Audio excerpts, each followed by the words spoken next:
මොකද උනේ? මොකුත් නෑ. එහෙනම් දිව්වේ? අර මිනිහා මගේ පස්සෙන් එළිව්වා. ඒකයි දිව්වේ. මට මගේ අත්දැකීමෙන් පළපුරුද්දෙන් කියන්න පුළුවන් මේක මේ චේන් කඩලා පොකට් ගහලා දුවන දිවිල්ලක් නෙමෙයි කියලා. මගේ ජීවිතේට එහෙම ජරා වැඩක් කරලත් නෑ, කරන්නෙත් නෑ. ඒ වුණාට සර් මම නම් අනේ. ඔව්. ඒ වුණාට තම්සේ වගේ මිනිහෙක් නෙමෙයි කියලාත් මම දන්නවා. අම්මපා ඇත්ත. අතට ආපු chance එකක් නිකම් එකපාරට විසික් කරලා දාන මෝඩයෙක් නෙමෙයි මම. මං දැකපු ගමන් හිතුවා සර් මෝඩයෙක් නෙමෙයි කියලා. අනේ සර් මම වරදක් කළේ නෑනේ. එව්ව බලාගමු පොලිසියට ගිහිල්ලා. දිව්ව තමයි. දැන් ඔය දුවනේ උන් හැමෝම වැරදි කරපෙවුද? අවුරුදු උත්සවවලදී ගම හරහදුවන්නේ. ඔලිම්පික් වලදී රට හරහදුවන්නේ. ඒ වැරදි කළාද? ජරාවක් කන්න නෙමෙයි ඔය. තේ එකක් බොන්න. ප්ලේන්ටි දෙකක් ඕන නම් ගැහුව හැකි. ප්ලේන්ටියයි ටී එකයි ගහමු. නෑ සර් මට ප්ලේන්ටි හොඳයි. අපිට කන්න මුකුත් එපා.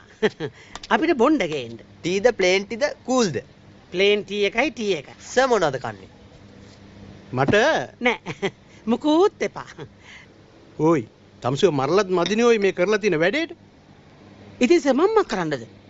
මං ඇයි ගෑණිව පිස්සු වැටුවේ? මගුලක් කතා කරන්න කලින් තම්ස පොඩ්ඩක් හොයලා බලන්න එපාය. මම එයා හොයලා බලන්න ඕනේ. මනමාලේ යන්නේ. මොකෝ මන්ද කතාවද බනින්නේ? යකෝ අද කාලේ කඩේකට ගිහලා පොල් ගෙඩියක් ගත්තත් හොල්ලලා බලනවා. ගස් ලැබු ගෙඩියක් ගත්තත් ඔබලා බලනවා. එහෙව් එකේ යකෝ ගෑණියෙක් ගන්න කලින් මොනතරම් දේවල් හොයලා බලන්න ඕනේද? ගෑනුන්ට ඕවා කරන්න දෙන්නේ නැහැ. මොකද ගෑනු පොල්ද? ගස් ලැබුද? මං කියන්නේ සර් ගන්න මිනිහා එපා ඒව හොයලා බලන්න. කොල්ලෝ කෙල්ලෝ මගුල් හොයාගන්නේ ඔය SMS ඉන්ටර්නෙට් කම්පියුටර් වලින්.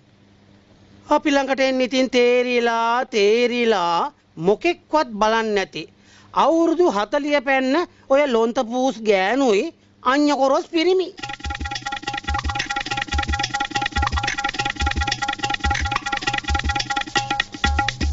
සර් දැන් ඉතින් ඔය මද යකෝ මිනිස්සු මෙහෙමත් කනවද? ඕයි කන වෙලාවට කන්න ඕනේ. මේ කන ටික තමයි ඔයි අපිට ඉතුරු වෙන සුද්ධ ලාභේ. හරි. දැන් මේ වැඩේට මොකද කරන්න කියලා කියන්නකෝ. මට ඕන නම් පුළුවන් ඔකව පොලිසියට ගෙන්නලා අතපය හතර හන්දි කල්ලා දාන්න. අන්න හරි. මරු. එහෙම කරමු. ඕකගේ හතර හන්දි, තුම්මන් හන්දි, රවුන්ඩ් අබවුට්, සිග්නල් ලයිට් සීරම කඩමු. සර්ලා ඉතින් ඔයිට වැඩි පල් වැඩ කරන්නේ. ඉතින් මේකත් ඉහලින් ආපු ඕඩරයක් කියලා හිතා ගන්නකෝ. මට එහෙම හිතෙන්නේ නෑ ඕයි. ඇත්තද? එහෙනම් තව මාළුපන් ගෙඩියක් දෙකක් කන්න. එතකොට හිතෙයි. හැබැයි ඔය නාකින්ට තරුණ ගෑනු ළමයි ජෝඩු කරන්න එපා ඕයි. පව්. ලබනාත්මෙදි තමුසෙට ඌව පරිසම් දීලා කැහුටු ගෑවිච්ච, හොටු පෙරිච්ච නාකි ගෑණියෙක් තමයි හම්බ වෙන්නේ. ඇයි සර් හිතුවද මට මේ ආත්මෙදි රූප සුන්දරියක් හම්බෙලා ඉන්නවයි කියලා? මගුලක් කතා කරනවා. තමුසේ මේ කරන වැඩවලට තව ආත්ම ගණනාවකට තමුසෙට ලස්සන ගෑණියෙක් හම්බ වෙන්නේ. එහෙමනම් සර්ලා මේ ආත්මෙදි කරනේවට සර් මොනවද ගත්තේ? බිත්තර පාන් 2යි, දෙකයි. සීනි සම්බෝල් පාන් 2යි, මාළු පාන් 2යි, මරු. බනිස් 2යි. සර් කිමුලා කවුද යකෝ කිමුලා? කිමුලා නෙමෙයි. ඔව්. තමුසේ මෙතෙන්ට තල් මහෙක් ගෙනත් තිබ්බත් මිනිහා කනවා. ඉක්මනට බෙල ගේනවා නැත්තම් තමුසේව කයි. බලන්න